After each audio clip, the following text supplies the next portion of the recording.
everyone! I've been gone from YouTube for a while, and that is because I have moved. It ended up taking me a ton of time to pack up all my stuff, and one of the most difficult parts was, as you can imagine, packing up and moving my enormous book collection. I lived in my previous place for many years, and I accumulated a kind of ridiculous amount of books in there. I knew that at some point it was going to be a problem, and I was going to have to deal with it eventually, because I knew that at some point I would probably be moving in the future, but I just kept collecting because it was like, you know, I have the space for them, so why worry about this? It was quite a large collection in the end. So several months ago, when I knew this move was coming up, I started to pack up my books way in advance, and I'm going to show a little bit of that process. To pack my books up, I've saved a bunch of small boxes. They get really heavy once you start packing them up, and so it's really best to use the smallest boxes possible, I've found. Look at how perfectly these fit. That's very satisfying. I've added a little bit of plastic in there as stuffing to make sure they're really secure and don't slide around at all. Each box gets an ID number, which corresponds to a row on a spreadsheet where I'm recording what is inside the box. I'm labeling the box on all sides so that no matter which way it gets stacked, it's clearly visible what's inside it. Another box packed. Here's the progress. This area used to be a tall bookshelf. It was actually two little ones stacked on top of each other. I've sold both of them. The boxes that I've packed up are underneath that blanket. And then this painting was in a different, well, it's a print of a painting. It was in a different spot in our house, and I've moved it on top. I mean, it looks a little awkward, but I think this is a somewhat acceptable solution for hiding the chaos so far. I know the print it's crooked, and I need to get a mat for it. Haven't fixed either of those things yet. This is one of my favorite paintings. I saw this painting in Rome, and I just had to get a print of it. I also had to declutter a lot of books. When it came down to it, I realized that there were many books that didn't mean enough to me to actually move. I think I had around 1,500 books or so because I got rid of roughly half of them, and then in the end, the ones that I wanted to take were 600 or 700. I single-handedly stocked my little library that was near me for months. I read the first stories in these collections and didn't really find myself interested to keep reading. These were duplicates. I have a separate set of all the volumes of Proust. I have these two Hemingway short story collections, but it turns out that I also have this volume of the complete short stories which contain both of those, so I'm just going to keep this one and give the two little ones away. This was my favorite year of the Best American Short Story series, but I realized that the stories I like... Oh, hello.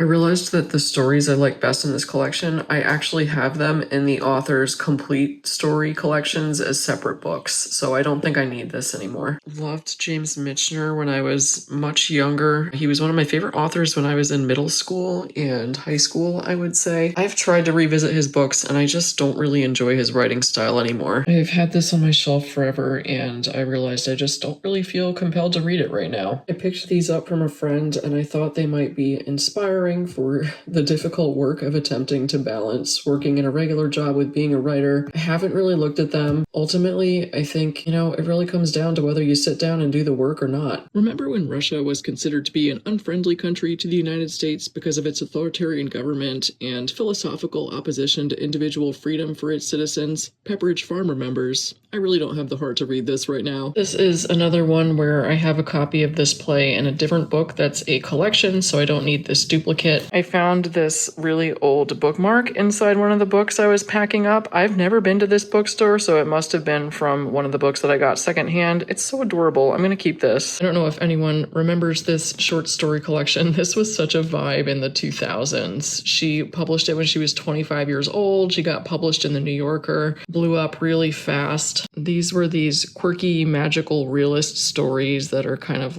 cute and sort of like Wes Anderson vibes a little bit. It feels like it was very of that era, and I don't think I'm necessarily interested in revisiting it. Dropped my books off at the local little library and organized it, and it looks great. I'm so excited for somebody else to find these books and enjoy them. The other thing was, like, because I started packing them so early on and I kind of shoved them in all the corners of my previous apartment, I was like, oh, this seems fine. Like, it's reasonable to move 600 books, right? But now in the new apartment, I had to organize all the books into a wall, and it does look a little bit ridiculous, and I feel kind of embarrassed and kind of wish I had maybe been a little stricter about the decluttering, but here we are. So behind me are some of the empty shelves that I brought with me. I actually did end up selling about half of the shelves that I had in my previous apartment, because honestly most of them were just kind of cheap. I wasn't that attached to them. They were just there to hold my books. So I ended up taking 4 shelves with me for this move. 3 are really nice solid wood full-sized bookshelves. One is a very low quality IKEA bookshelf that I picked up off the side of the road once. Even though I'm kind of against IKEA bookshelves in general, not because they don't look nice, they do look nice, and I think they're a beautiful design, but because they're made of particle board, the Billy bookcases, I find, I've had some of those in the past, and the shelves end up looking like this at the end because they're not made to actually hold a full shelf of books. So I'm done with the Billies, no more of those. But this one I kept because it's a thin one, and so it's actually really useful for like kind of unusual spaces. And I think that one is actually going to be perfect for my outdoor gear room to hold like a lot of my trail books and maps. Meanwhile, I have a very difficult task ahead of me of setting up these shelves. I need to unwrap. I actually like wrapped the individual shelves in bubble wrap to protect them. I need to unwrap those, get these bookshelves set up, and then I need to start the very difficult process of unboxing many, many boxes of books.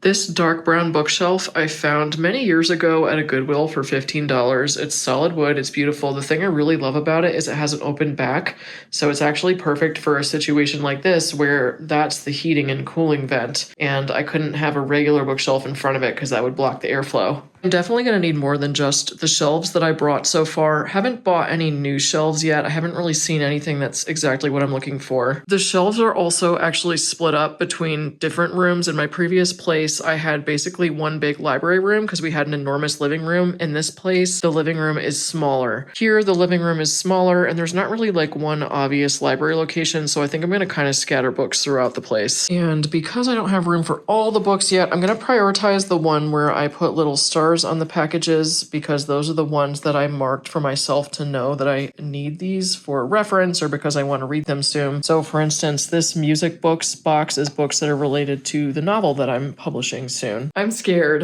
Let's get into it. Before I put the shelves in, I'm going to try to unbox some of my bigger books and put them on this lowest shelf because that helps to keep this one in place. And also, I don't want to put the shelves in before I make sure that I have enough height for my biggest books.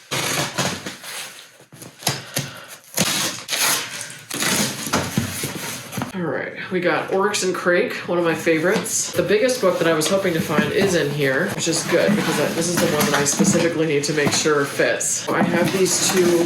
Actually, this one is not very big. This is a photo book for which Edward Abbey wrote the text, but this is the really big one.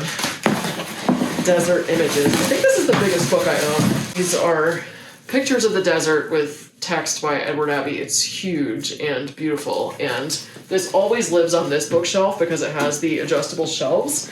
So I'm really glad I had the good organization system. I needed to make sure this one in particular fits here. So that's great. That'll be a good guide for putting the shelves in. I'm not actually sure how I'm going to organize things yet, but I typically organize my fiction alphabetically by the author name. So of course Margaret Atwood will be near the beginning. I'm just going to stick this here for now. Okay, box 2 of I don't even know how many. Oh, okay, we got some real good ones in here. This is a fun box. This is kind of like Christmas.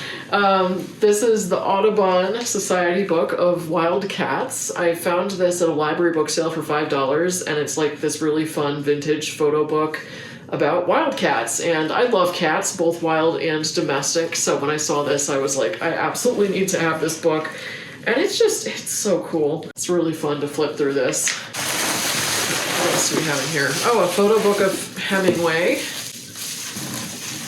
His crazy life adventures and quite an interesting life. I don't actually love Hemingway's fiction. I'm not a huge fan of his style fiction-wise, but I just find reading about his life super interesting because even though his male posturing and whatever was kind of obnoxious, he actually was a really adventurous and interesting guy. And so I love reading about his life and all the different stuff that he did. And he loved to travel and do outdoors things, which I kind of sympathize with. Not so much the crazy hunting and fishing, but with him, it's like, even though he's sort of obnoxious, I feel like he kind of earned it in a way, because he actually did do a lot of cool and adventurous things.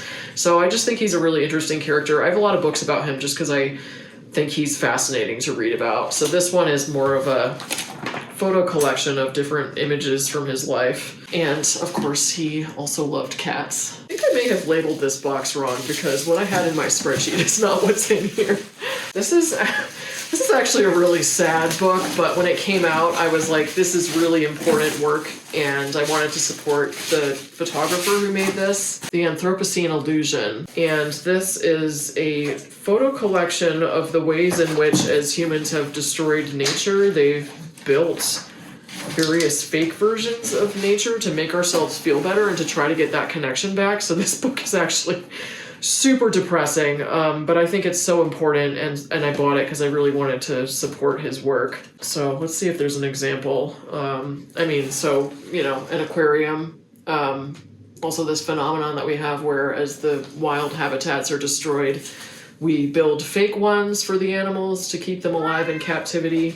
And I think this book also really highlights the ways in which it harms us. The destruction of nature harms us and our experience as human beings, because we are meant to be with nature. And something like this is Yosemite, and building a road that's basically a parking lot in there was probably not the right thing to do.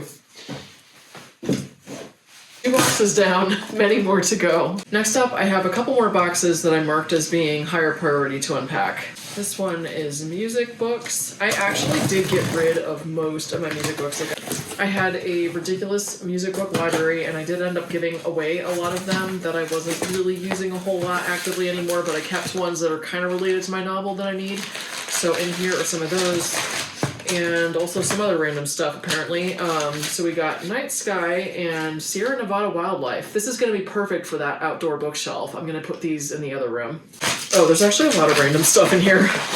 I mean, sometimes the box theme was just like the majority of books in there. So we got The Jungle. I actually haven't read this yet. I do want to read it at some point. Phantom of the Opera. Disappointingly, I think this is a not very good novel. It feels like the concept is more interesting than the actual execution.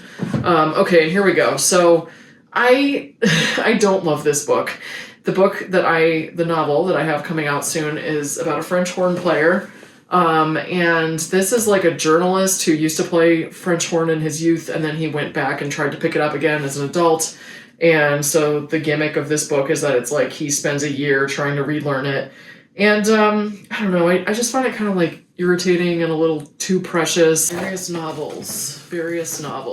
Oh, we have Looking for Alaska. Kind of some similar themes in my novel, which is why I think I put it in this box with the music books. So in my book, one of the characters is reading this. And so, of course, I have this as reference. He's a big music nerd, and he's reading for fun how equal temperament ruined harmony and why you should care. So this book gets name-checked in my novel. Memoirs of Berlioz. Berlioz is a composer who's mentioned a lot in my novel. And the characters read this memoir and talk about it a little bit. Dennis Brain is a French horn hero, and he is mentioned heavily in my novel. And I need to just fact-check a couple things about his life in here before I go ahead with the publication. We have a separate piece, also sort of thematically related to my novel, which I think is why I put it in this box. More geology and wildlife guides. These will go in the outdoor book and trail guide section. Cactus of the Southwest. I randomly have Death on the Ice in here. This has nothing to do with my novel. This was about in Newfoundland, when they used to go seal hunting, there was this one seal hunting disaster that many people, I think almost 100 people died. And I bought this because while I was in Newfoundland many years ago, it was really interesting. So this disaster happened in the early 1900s. It was in 1914. And it's really interesting though, like when you visit Newfoundland, how much the people who live there currently like often have family stories of people who were in this disaster. And so I felt like it was still like a really present local memory and like a big thing that had an impact on people there. So I actually have not read this yet, but I do really want to read this at some point. Okay, some more random stuff. Sound on the Fury, the Sound and the Fury and the Nyx. Oh, this is another one. So this also gets mentioned in my novel, Nothing But the Best.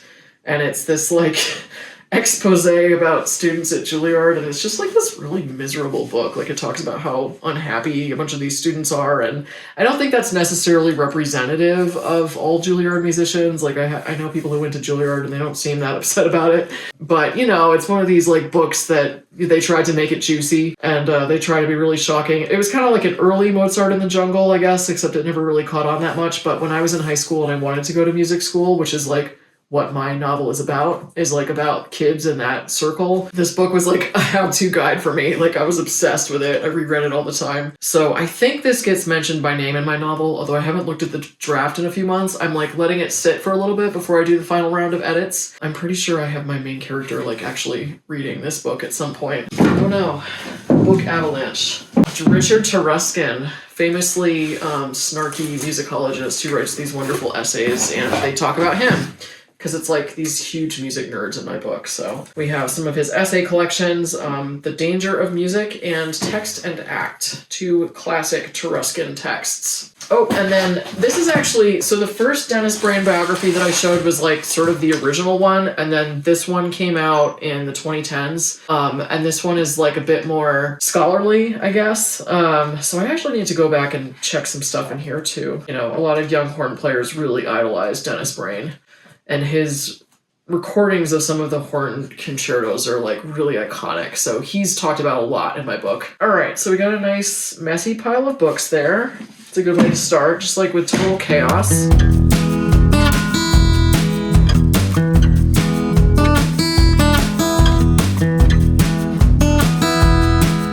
There's another music books box. It's like, I don't know, it's both a little scary and a little exciting to actually see what's in here. Like, I haven't seen my books in so long. Oh, an origami how-to book.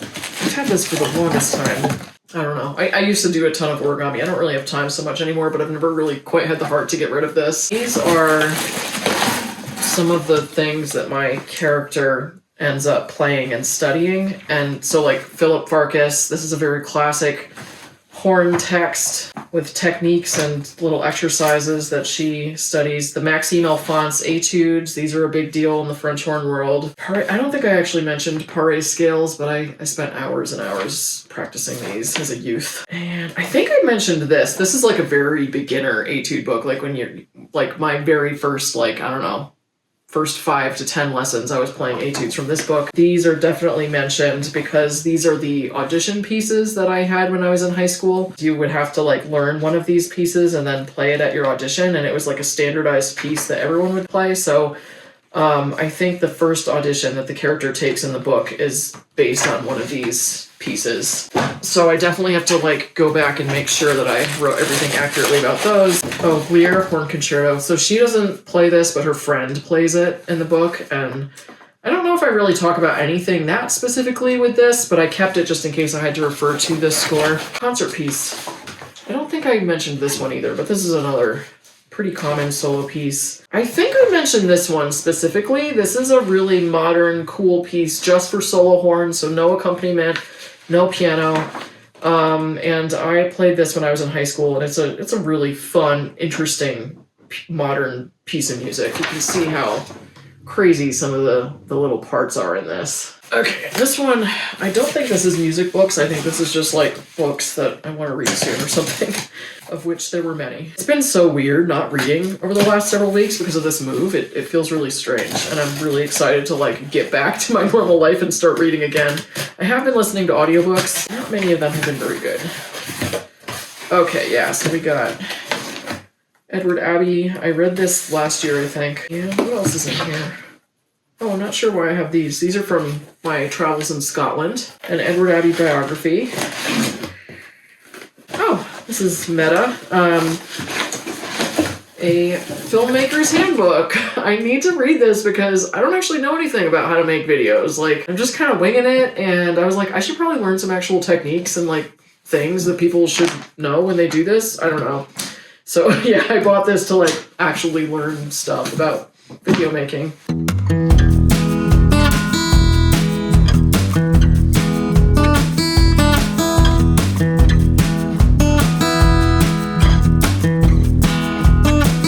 Making progress. I've unpacked a few more boxes. One shelf is fully set up. I've set the bubble wrap aside so that someone else can reuse it. And now I have to set up the shelf on the right.